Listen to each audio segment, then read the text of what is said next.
with Knight of Cups. Use your imagination this week. Ace of Swords is crossing that. Great new start. Ooh, the love card. The Empress. And then we got the King of Swords in the near future. The root of the matter, stay flexible. The head of the matter, we don't like to see the Five of Swords, do we? But that's good, because we end up with the Fool. We end up with the Moon, which is also excellent. And the World, which is really excellent. And the Hermit. So you just got 4 major arcana all the way down there. 5 major arcana in this deck. That's some heavy energy, Scorpio. Not in a bad way, a really good way. Okay, how's next week looking? It's that one seems to be the odd one out. Do you know what? I can't do a fast reading for this one. If you want to know what this is about, you're going to have to stay with me, because it's a little bit complex. Normally they tell a story and you just go, I know what next week's about. This card's throwing me. That's what it is. So let's look at energy on the bottom. Energy on the bottom is the King of Cups, and the King of Cups is just so in tune with his own emotions. Just Mr. Laid Back is the king. It's just a cool cat. You've got a squid and a school of fish in there living in perfect harmony. He's generating these angel fish out of his imagination. Just the pose of the card is just soft and relaxed, and it's just a very mellow energy to have. And it keeps throwing me out with that card up there. So here we've got the Knight of Cups, completely ridiculous armour. You know, it's fit for nothing, but he liked it. It's beautifully made. It's made out of gold. It's got a helmet you can't see out of. He's generating his weapon out of water, and he's holding a rose because he's into beauty and purity, and you know, he just dreams. It's about imagination. It's about your dreams coming true, and it's about appreciating that dreams have a purpose. You know, sometimes we can dream and go, oh, I dreamt I had a motorbike. And then they say, well, do you want a motorbike?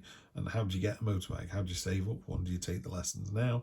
You know, it starts the ball rolling. It gets that germ of an idea going in your head, because if you can't dream it, you can't do it. So don't diss this energy. It's a really powerful energy to have.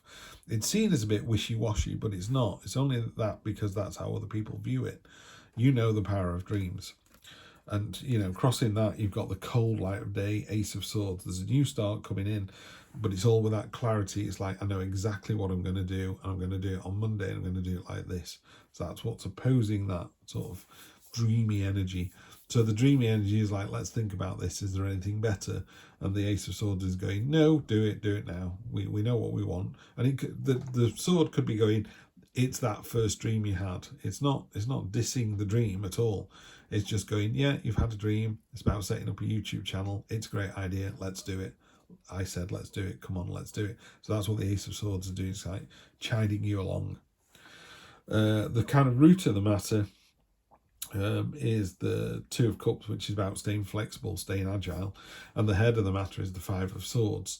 Five of Swords is a card of kind of mischief and deceit. It's normally someone taking 3 swords off a battlefield, and he's left these 2 people completely demoralised, but he's left their swords on the ground. So it's a bit of a risk-taking move as well.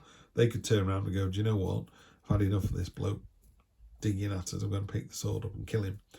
So in this particular deck, it talks about this central sword sucking the energy out of the 4 others. You know, his garden is growing really well. He's chained those other people to him. So I don't like this card at all. I don't like the energy. I always think of it as a warning. So Scorpio, it's warning you not to be that person. No good comes of behaving like this at all. You know, it's mischief, it's deceit, it's underhand, it's selfish. Yeah, none of those are the Scorpios that come to this channel. That's not a trait I associate with you. So let's not do it. So we'll clarify when we go a bit further in. The spot varnish behind this is the oxytocin molecule, otherwise known as the love molecule. This is a card of, this is your near past, the card of sensuality and motherhood and regeneration and harvest and beauty. And the way I describe it is, you can get in a bath because you're grubby and you just want to get clean, or you can get in a bath because you want to feel the water on your skin, and it's that kind of sensual, really enjoying everything, enjoying every mouthful of food, enjoying every glass of wine, enjoying every kiss from a partner, and reciprocating. You know, it's that lovely It's just essential energy. It's a great, powerful, powerful energy. So that's the early part of next week. And then, so that's near past, this is near future. He's planted the sword in the ground, this King of Swords. He's sometimes seen as heartless, so much so he's actually created this sort of golden orb to say, no, I have got heart, there it is.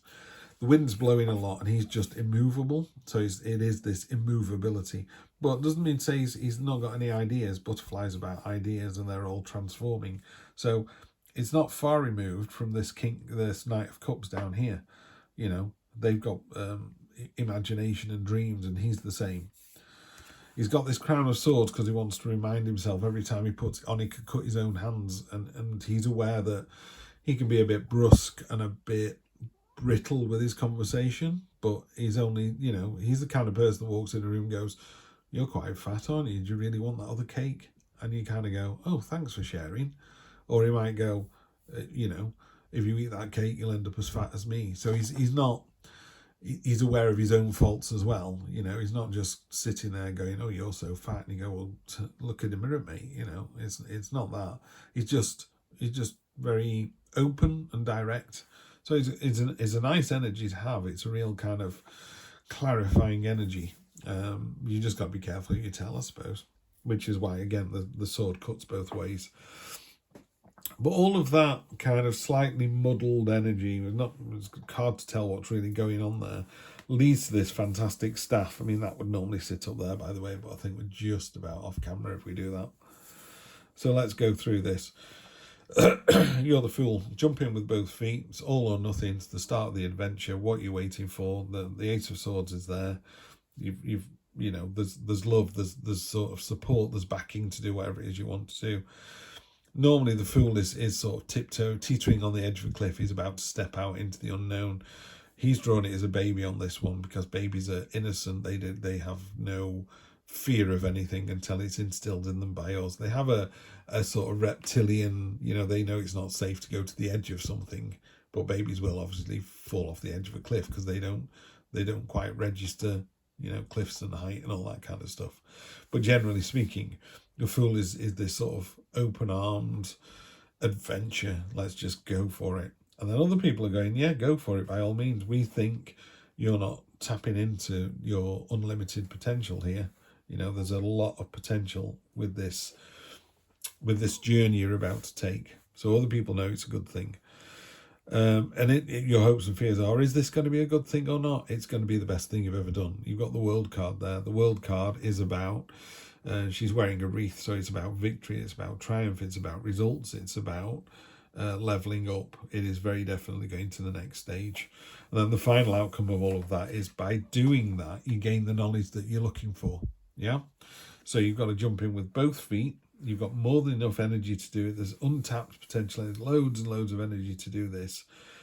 And it's a result. It's a win. It's level up. It's 2.0. And then the final outcome is this Hermit, which is soul seeking and going on a journey for more knowledge. So you just come out of the situation going, I know more now than I did before, and I feel better for it. And you level up. You go from, you know, Scorpio 1.0 to Scorpio 2.0.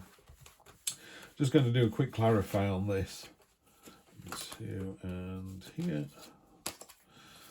Okay, Hanged Man, you need to see the situation from another point of view. He's hanging from the Tree of Knowledge. There's a lot of knowledge and understanding going on here. A lot of stuff you don't know yet.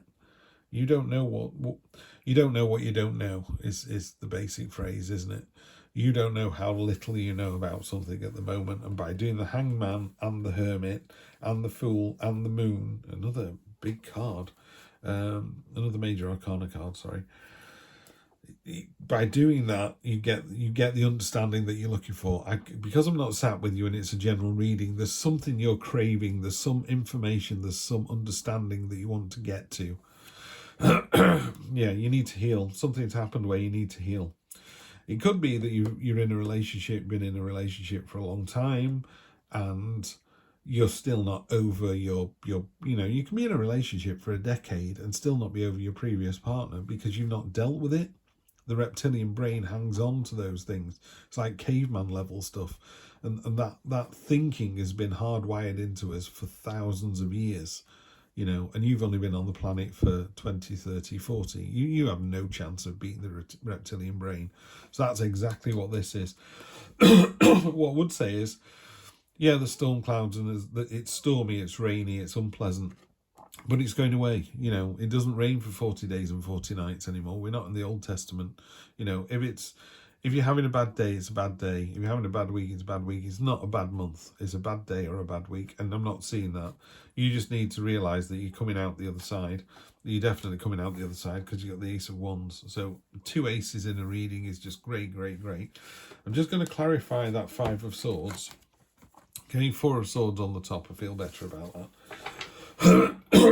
Instead of, pardon me, instead of doing something underhand or being mean-spirited or sly, just take a breath. Just think about the situation. Just take a beat. So this person here, this card, there's 2 words for this card, solace and respite. So you're taking solace, you're just stepping back from the world and getting a little bit of respite in it. Up here, there's a blessing going on. This person is giving something to this person. You receive a blessing.